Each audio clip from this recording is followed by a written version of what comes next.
The more complicated that life gets, the harder it is to manage ADHD. And stimulant medication is one of the first line treatments for ADHD. But what if, for whatever reason, you are unable to or choose not to take stimulant medication? I managed my ADHD unmedicated and undiagnosed until age 37. And so today I just wanted to share some of the strategies that I was using to manage my ADHD that helped me get through college, graduate school, becoming a mom of two, and starting a new career as a professor at a university, in case those might be helpful for you. And at the end, I'm also going to share 3 big mistakes that I made in hopes I can save you from that as well. If you're new here, I'm Tiff, absent-minded professor of neurobiology. I was diagnosed with ADHD as an adult at age 37, and I am on a mission to empower adults with ADHD who are overwhelmed by the chaos of work and family and life in general to confidently manage their ADHD symptoms and learn to work with their own unique brains in order to live a life that they love. First and foremost, I learned from a pretty early age that nobody was coming to save me. In other words, if I needed something to be fixed, I was going to have to figure out how to fix it myself. I've since learned that this is called an internal locus of control.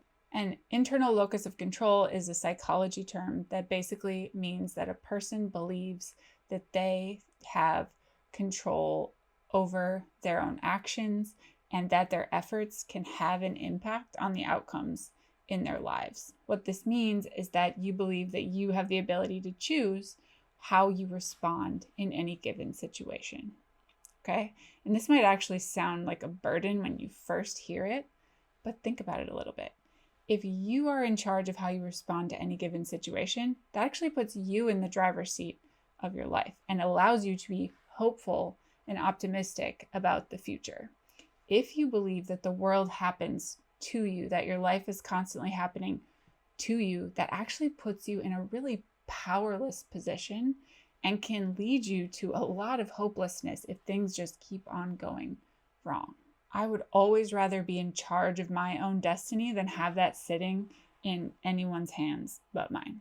The good news is that if you find that you are someone that is constantly attributing the way things are to the outside world, there is a way to start training your brain to think first about what you can do, right? So if you start to ask yourself in any given situation, okay, this really sucks, but what do I have control over? What is the next step I could take that points me in the direction or moves me toward wherever I want to go? And what you'll find is that that way of thinking will start to become a habit. Once you give yourself that power, you're going to find that it's also going to take a huge weight off of your shoulders and off of your soul, knowing that as bad as things are, you always have the power to choose to try at least to make it better. So another big one was I got to know myself and how my brain worked and responded with curiosity rather than criticism most of the time, not always.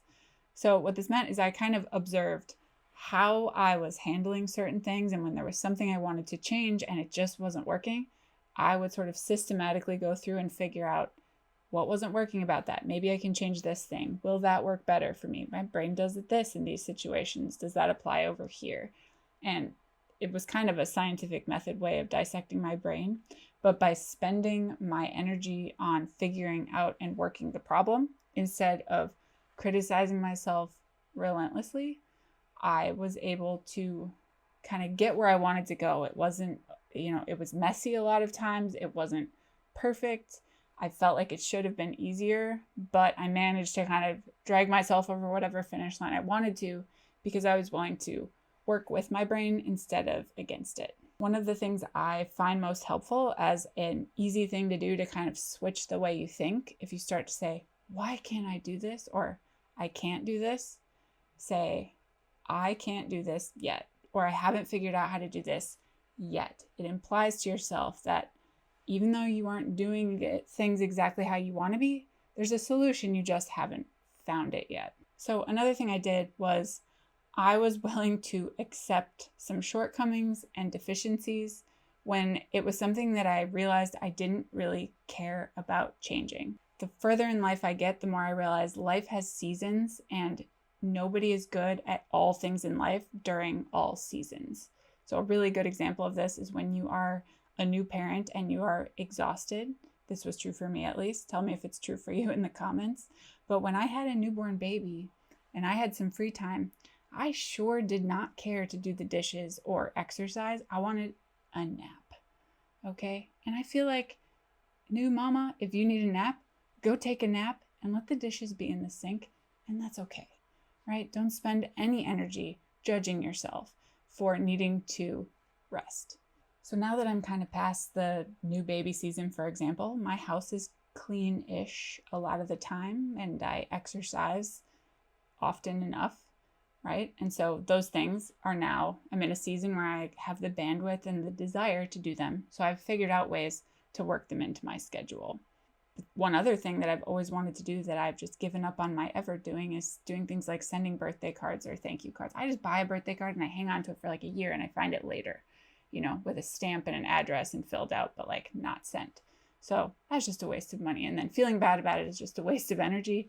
So I've just given up and decided to accept that about myself. So by being willing to accept some of the things that I couldn't in that season of my life be good at, or may never be good at, or just didn't care about, let me take all that energy and focus on getting good grades in college, getting into graduate school, getting a postdoc, getting a job, being a good mom, surviving whatever it was that needed to happen in that moment.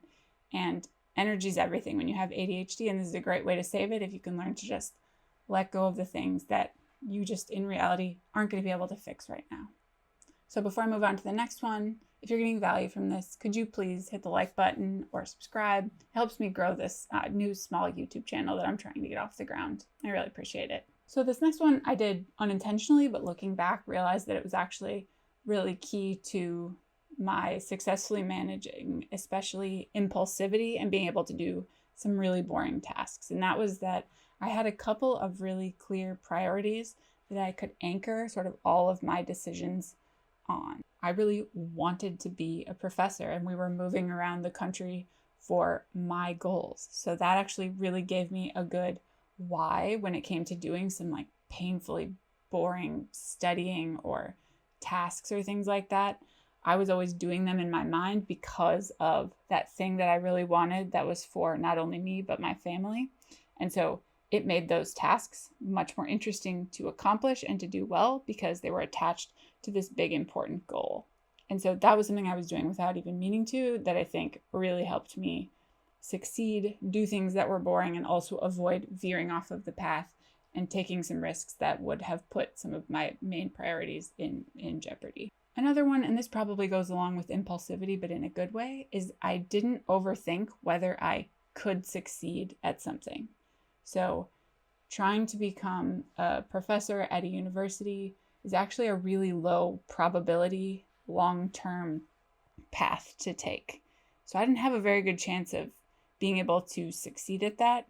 And had I thought harder about how difficult it is to get the job, I might never have started along that path in the first place, but I didn't overthink it. And I'm glad I didn't, because by not overthinking some of these like big long-term goals, I've figured out that I can actually achieve some of these big long-term goals. And I think that's true for a lot of people, and we can get in our own way by overthinking ahead of time all the things that could go wrong. But I think by not overthinking it too much, as long as it aligns with your goals and you are excited about it and aligns with those anchor priorities that you have, if you can kind of let go of like what could go wrong and not overthink it, you'll be in good shape. Because the bottom line is you cannot succeed at something if you don't try, right? You can't get a job that you don't apply for. You can't achieve a goal that you don't pursue at all. Even if you fail, at least you tried and you don't have the regret of not trying. So one of the other things that I did was I just leaned into my hyperfocus and let it fly. Like, I didn't know what hyperfocus was at the time. I just knew that when I was in that state, I was super effective and could just get shiz done. And when you can do that, when you are in a hyperfocused state, you can bank progress for those times when you're in a less effective state. And a pro tip is to sort of make an event out of doing the thing that you might have to do often where you want to make a lot of progress. Set yourself up with environmental cues like a certain type of beverage and a certain soundtrack. And your brain will eventually learn that when you're holding that beverage and you have that soundtrack, this is the time when I do the work, whatever the work is for you. I still hear the Dave Matthews Some Devil album and picture myself sitting in a chair at the library at Luther College studying, because that was my studying soundtrack. Sometimes it was my napping soundtrack, but usually it was my studying soundtrack in the library. Most importantly, and I still do this to this day, but I always followed my gut when I was making a decision. And I don't mean like a knee-jerk reaction. I mean, I would sit with a decision I could literally feel physically in my stomach whether this was the right or the wrong decision. And by following this, it has literally never steered me wrong.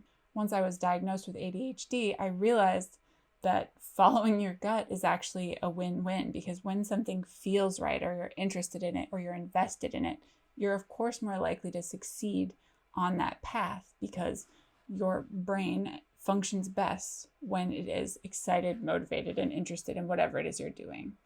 So here at the end, I just want to go over sort of 3 big mistakes I made in managing my unmedicated ADHD. First was that my strategy for sort of keeping track of everything and making sure I didn't forget was to just basically constantly scan my brain for all the things that I had to do to make sure that I was never forgetting. So 24/7, 365, thinking through all of the things that I had to do so that I would never forget. This turned into like a Mad Eye Moody, like constant vigilance sort of situation, and made me hyper aware of like all the stuff I had to do at all times. And so I was constantly overwhelmed by the amount of stuff that I had to do, because I was always thinking about it, whether I was at work, home from work, laying in bed, waking up in the morning, all the time. The second mistake I made was that I never learned any strategies to prioritize what I had to do or to set boundaries around what I was willing to do. My strategy instead was to just do everything and just try to do it faster or more efficiently or sleep less. As you can appreciate, the laws of physics or space-time or whatever only allow for 24 hours in a day. So if you keep adding and you never subtract, you literally run out of time.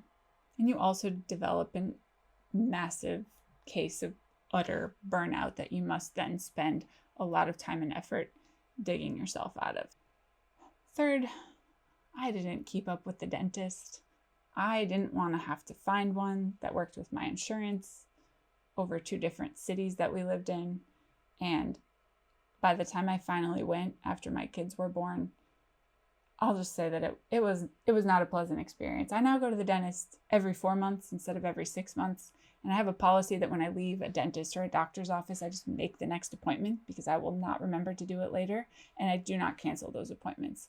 If I have to cancel, I reschedule them on the spot and I show up, because I don't ever want to have to go through that again. So if you've been waiting for a sign that you need to go make that dentist appointment or that physical, just go do it.